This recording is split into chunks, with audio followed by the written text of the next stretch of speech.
हाय, मेरा नाम डॉक्टर बंसरी पटेल है। अभी फेसबुक और व्हाट्सएप के ज़रिए नोवेल कोरोना वायरस के बारे में जो गलत इन्फॉर्मेशन फैलाई जा रही है और लोग पैनिक हो रहे हैं, बैड डिसीजंस ले रहे हैं, तो मैंने डिसाइड किया है कि इस वीडियो के द्वारा WHO और CDC की ऑथेंटिक इन्फॉर्मेशन आपके सामने शेयर की जाए। अभी कोविड-19 डिजीज़ के बारे में सबसे पहला सवाल ये उठता है कि कोरोना वायरस इंडिया में आया कैसे। इमेजिन मैं चाइना गई हूँ या यूनाइटेड स्टेट्स गई हूँ या किसी और कंट्री में गई हूँ जहाँ पे ऑलरेडी कोरोना वायरस का स्प्रेड है, या फिर मैं फ़्लाइट के थ्रू किसी और एरिया में किसी ऐसी जगह पे या दुबई पे या किसी एयरपोर्ट पे आ रही हूँ जहाँ पे भी कोरोना वायरस का स्प्रेड है और मैं फिर इंडिया में वापस आती हूँ, तो मेरी बॉडी के अंदर में भी कोरोना वायरस होने के चांसेस है। अभी क्या होगा, वो मेरी बॉडी में मल्टीप्लाई होगा, 1 में से 2, 2 में से 4, 4 में से 8, 8 में से 12। ये मल्टीप्लिकेशन का जो टाइम है वो करीबन 2 हफ्ते तक का होता है, और वो 2 हफ्ते तक में वो इनफ लेवल जब बॉडी में हो जाता है वायरस का, उसके बाद मुझे सिम्टम्स आएंगे। सिम्टम्स क्या हो सकते हैं? अगर वो ऊपर के एयरवे में ही है, अपर रेस्पिरेटरी ट्रैक्ट में ही है, तो मुझे कफ, कोल्ड, फीवर ऐसे सिम्टम्स आ सकते हैं। अगर वो सीवियर मतलब मेरे लोअर रेस्पिरेटरी ट्रैक्ट में, लोअर एयरवे में जा रहा है, जैसे लंग्स को अफेक्ट कर रहा है, तो न्यूमोनिया हो सकता है। अगर सिर्फ अपर एयरवे का इन्फेक्शन है तो हम उसके फीवर के लिए पैरासीटामोल ले सकते हैं। अगर कंजेशन है तो उसके लिए डीकंजेस्टेंट दवाई ले सकते हैं। अगर कफ है उसके लिए कफ सिरप ले सकते हैं। पर अगर वो लोअर एयरवे में है और लंग्स को अफेक्ट किया है तो हमें हॉस्पिटल में जाना पड़ेगा और वेंटिलेटर सपोर्ट की ज़रूरत पड़ेगी, क्योंकि उसमें सांस लेने में भी तकलीफ होती है। इंक्यूबेशन पीरियड के टाइम पे जो वायरस मल्टीप्लाई हो रहा है, पर वो शुरुआत के 2-3 दिन में इतना मल्टीप्लिकेशन तो हो ही जाता है कि मैं वायरस स्प्रेड कर सकती हूँ। मतलब आप समझ रहे हो कि शुरुआत के 2-3 दिन में मुझे सिम्टम्स नहीं है, पर मेरे सिक्रीशंस में, ओरल और नेजल सिक्रीशंस में वो वायरस मैं दूसरों में स्प्रेड कर सकती हूँ। उसका मतलब हुआ ये जो इंक्यूबेशन पीरियड वाला टाइम है, वो पेशेंट को हम हेल्दी कैरियर बोलते हैं। मतलब वो हेल्दी है, सिम्टम्स नहीं बता रहे, अगर वो बाहर जाते हैं तो वो किसी और में डिजीज़ स्प्रेड कर सकते हैं। अभी मेरा बताने का मेन पॉइंट ये है कि जब मैं आई तब मुझे एयरपोर्ट पे उन्होंने उस इंस्ट्रूमेंट से अगर चेक किया होगा, तो आपको पता है वो इंस्ट्रूमेंट क्या होता है? वो सिर्फ फीवर चेक करता है, पर मुझे तो उस टाइम पे सिम्टम्स होंगे नहीं, क्योंकि अभी मैं इंक्यूबेशन पीरियड में हूँ।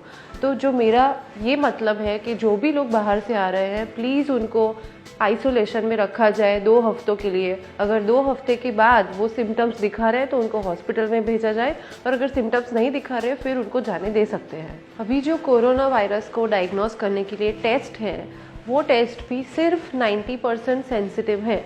90% सेंसिटिविटी का मतलब ये हुआ कि टेस्ट करने में सिर्फ 90% लोगों में वो पॉजिटिव आएगा, रिमेनिंग 10% लोगों में वो नेगेटिव भी आ सकता है कोरोना वायरस इन्फेक्शन होने के बावजूद। अब मुझे जैसे कि सिम्टम्स आए, या मुझे माइल्ड सिम्टम्स थे तो मैंने घर पे ठीक किया, मुझे जब सीवियर सिम्टम्स थे तब मैं हॉस्पिटल में जाके मैंने ट्रीटमेंट लिया। अब बॉडी के अंदर वो वायरस के अगेंस्ट क्या होता है? तो बॉडी के अंदर उसके अगेंस्ट लड़ने का इम्यूनिटी डेवलप होता है, जिसको हम मेडिकल लैंग्वेज में एंटीबॉडीज़ बोलते हैं। वो एंटीबॉडीज़ कोरोना वायरस के सामने लड़ के उसको ख़त्म कर देता है और हम ठीक हो जाते हैं, रिकवर हो जाते हैं, या फिर अगर वो इम्यून सिस्टम अच्छा नहीं है तो वो सीवियर स्टेजेस तक जाते हैं और शायद डेथ भी हो सकता है। अभी चलिए बात करते हैं कि कोरोना वायरस स्प्रेड कैसे होता है। सबको ये है कि जो कोरोना वायरस है वो हवा में है। अगर हवा में होता तो अभी तक वो कितने सारे लोगों को हो चुका होता, पर नहीं, ये गलत मान्यता है। जो कोरोना वायरस का रूट ऑफ ट्रांसमिशन अगर देखा जाए तो वो मेजर 2 टाइप का होता है। एक है पर्सन टू पर्सन ट्रांसमिशन, मतलब मुझे अगर कोरोना वायरस है, मैंने कॉफ और स्नीज किया, तो मेरे आसपास में, मेरे नज़दीक जो भी लोग होंगे उनमें वो इन्फेक्शन स्प्रेड हो सकता है। या फिर दूसरा होता है थ्रू फोमाइट्स, मतलब मैंने कॉफ किया और वो हार्ड सरफेस पे जाके गिरा, वो हार्ड सरफेसेस पे 1 दिन तक सर्वाइव करता है। कोई आके 1 दिन के अंदर उस जगह पे हाथ लगा के फिर वो अपना हाथ मुंह पे या आँख पे लगाता है, तो हमारी जो थिन स्किन है, आई म्यूकोजा, नेजल म्यूकोजा और ओरल म्यूकोजा के थ्रू वो वायरस दूसरे की बॉडी में अंदर जाता है। तो ये एडवाइजेबल है कि आप कपड़ा रखें जब कॉफ और स्नीज कर रहे हो, आप मास्क पहने, तो आप अगर भी इन्फेक्टेड हो तो वो किसी और में ना जाए, और आप बार बार हैंड वॉश करते रहो हर 3 से 4 घंटे पे।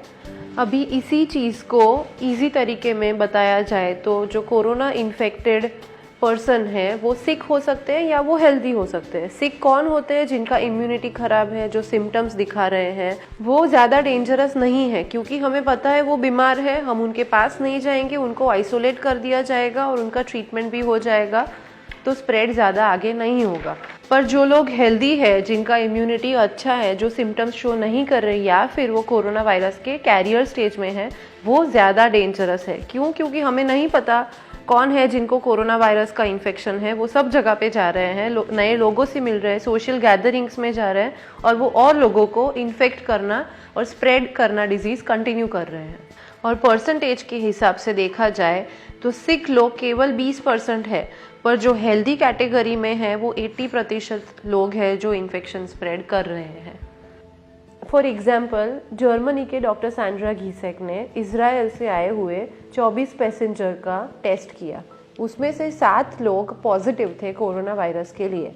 7 में से भी 4 लोगों को सिम्टम्स बिल्कुल भी नहीं थे और बाकी 3 लोग जो थे वो सिम्टम्स शो कर रहे थे। Even doctor Sandra was surprised कि जो वायरल लोड मतलब नंबर ऑफ वायरसेस जो सिम्टम्स नहीं शो कर रहे थे इनमें ज़्यादा थे और जो सिम्टम्स शो कर रहे थे उनमें कम थे। ज़्यादा कॉन्सेंट्रेशन ऑफ वायरस मतलब that person is more likely to spread infection to other people. हाल ही में सरकार ने कई राज्यों में स्कूल्स और कॉलेजेस और मॉल्स और थिएटर्स वो सब बंद करने का निर्देश किया है। वो एक बहुत ही महत्वपूर्ण कदम ज़रूर है, पर वो काफ़ी नहीं है।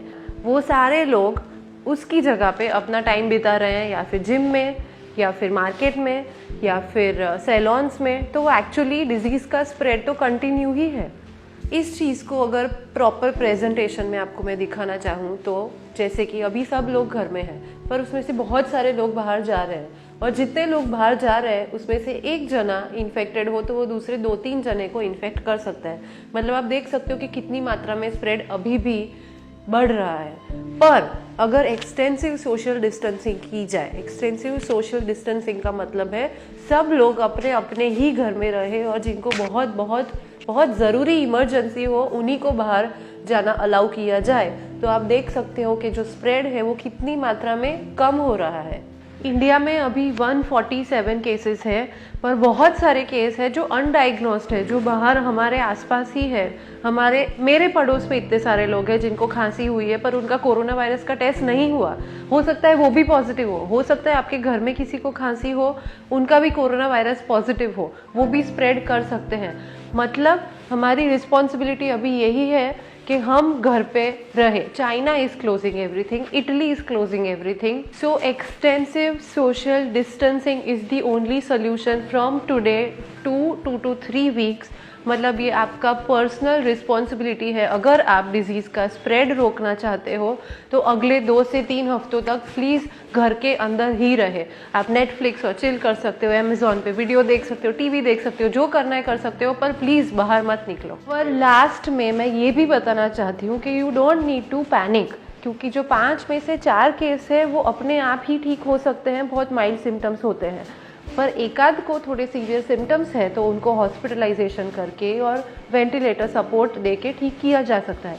पर इमेजिन अगर आपने ये होम क्वारंटीन सब ने घर में रहने का नहीं किया और अगर आप घर से बाहर निकले और इतना ज़्यादा सडन स्पाइक हो गया, इमेजिन 10,000 केस हो गए, हमारे पास 10,000 बेड नहीं है, वो सारे पेशेंट क्या करेंगे। सेम सिनारियो हुआ था चाइना में वुहान में एक साथ बहुत सारे केसेस हो गए थे, सारे हॉस्पिटलाइज हुए, इतने बेड नहीं थे वहाँ पे। उसमें से जो डॉक्टर्स और नर्सेस मतलब हेल्थ केयर प्रोफेशनल थे वो 1,000 जितने बीमार हो गए थे और रिमेनिंग जो 1,000 थे वो सारे घबरा गए थे कि हमें भी बीमारी लग गई तो ये अब बहुत ही सीरियस मैटर है। सो मेरे अकेले या कुछ लोगों के घर में रहने से कुछ नहीं होगा। हम सबको होम क्वारंटीन मतलब घर के अंदर रहना पड़ेगा, वरना आप इमेजिन कर सकते हो इंडिया का पॉपुलेशन कितना है, लोग ट्रक में, बस में, ट्रेन्स में कितना ट्रैवल कर रहे हैं, कितनी सारी सोशल गैदरिंग्स ऑलरेडी हो रही है। अभी ऑलरेडी कोरोना वायरस का स्प्रेड इंडिया में काफ़ी है, जो हमें एक्यूरेट नंबर्स नहीं पता है। So now your actions will determine the course of COVID-19 disease in our country. So there is no choice but to act now.